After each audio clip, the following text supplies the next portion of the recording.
New year gift చాలా చాలా బాగుంది. 2000 లో డెలివరీ చేశాను, మళ్ళీ 2023 లో డెలివరీ అయినట్టుంది. Happy delivery. సూపర్. అడగండి, వాళ్ళని అడగండి రెస్పాన్స్.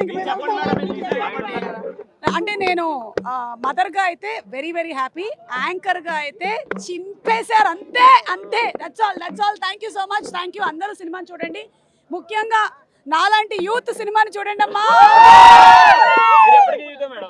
థ్యాంక్ యూ అండి. Thank you. ఇంకా నేను అడ్డా. Thank you.